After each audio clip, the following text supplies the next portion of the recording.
In this video, we're going to talk about the top questions you need to ask a lender, any lender, as you are in the process of buying a home. Before you start looking for a home, these are the questions that you need to ask. If you're in the process of buying a home and you're not paying all cash, you are likely going to get a loan.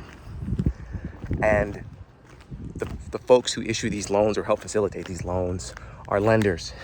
And oftentimes buyers do not know what to ask when they're working with a lender. They just assume because it's a professional, or they've given them some options, that these are their only options,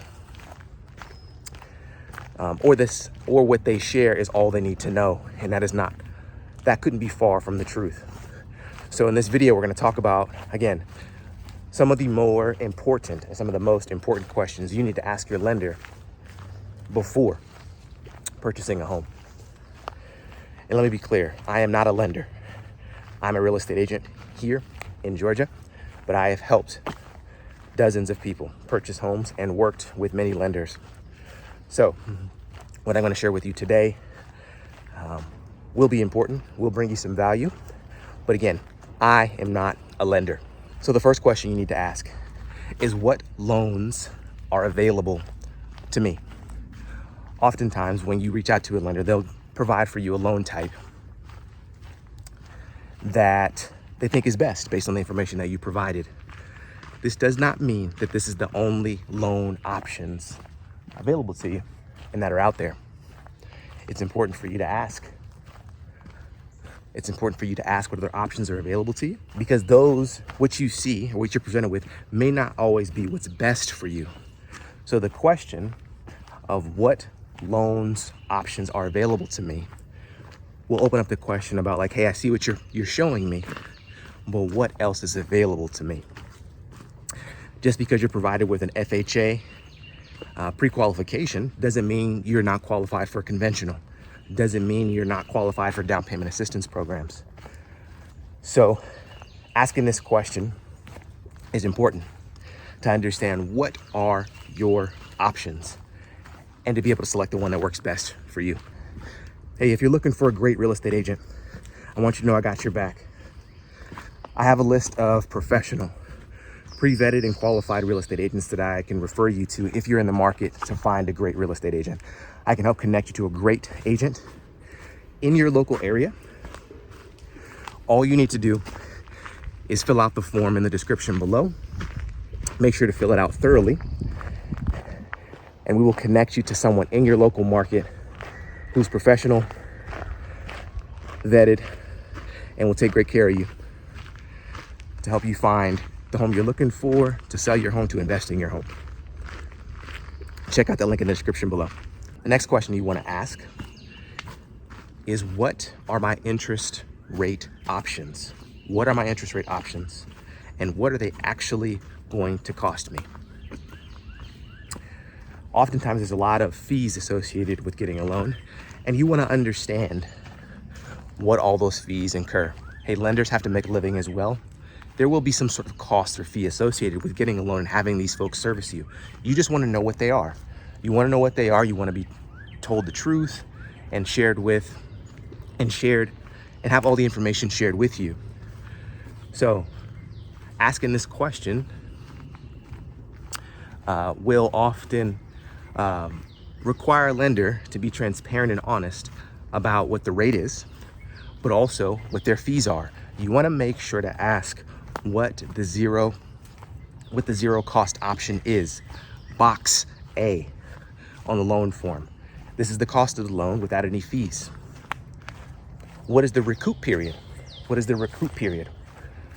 Ask these questions to your lender, and they should know what this means, and they should also be able to provide this information for you.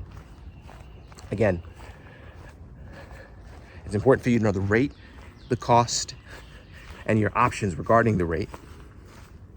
Again, so you can make the best decision for you. The next question you should ask is, how much cash do I actually need to close on this home? This is the one that typically bites buyers in the rear end, because as they're going through the process, they get a random line item or random costs that they weren't anticipating. So you have closing costs, you have down payment, you have certain fees. This question is an all-encompassing question that your lender should be able to answer for you. And it's, what is my all-in cost to actually buy this home?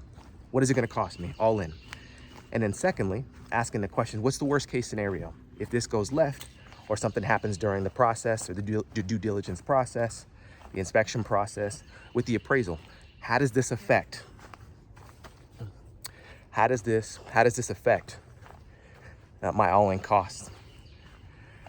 Ask for a loan estimate or an LE. A lender will know what this is. And ask them to put it on paper. If it's not on paper, it doesn't exist. If they say things like, trust me, or I'll get you the lowest rate, I'd be very cautious. Red flags should go up. If they're not willing to be transparent about their fees, if they're not willing to put what they say on paper, it's a red flag for you to potentially consider another option. Ask for an LE.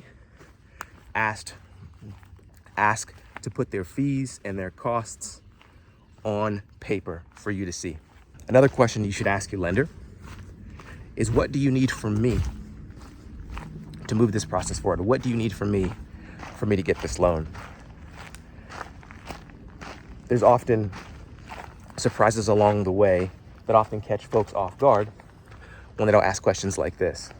And a good lender should be able to tell you everything that you're going to need in order to get pre-approved. There's a difference between pre-qualified and pre-approved, which is the root of this question. You want to be pre-qualified and you want to ask the lender, what do you need from me to get pre-approved? When you get pre-qualified, that's typically a few questions that they ask you over the phone. So basic verbal confirmations of your income and your credit score. But these are non-verified pieces of data. You want to get pre-approved.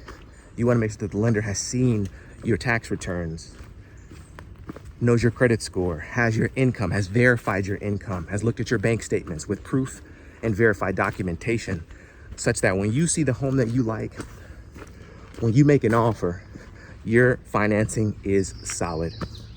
Oftentimes when you're working with a realtor, a real estate agent, they're going to need that pre-approval letter or a pre-qualification letter. Often suffices to make offers, but you want to have a pre-approval letter that they will to provide for your real estate agent, that they're going to submit with your offers to show that you're serious about buying this home and that you have the finances to back it up. So again, you want to make sure you get pre-approved. And there's a difference between pre-approval and pre-qualification, and a good lender will be able to walk you through this process.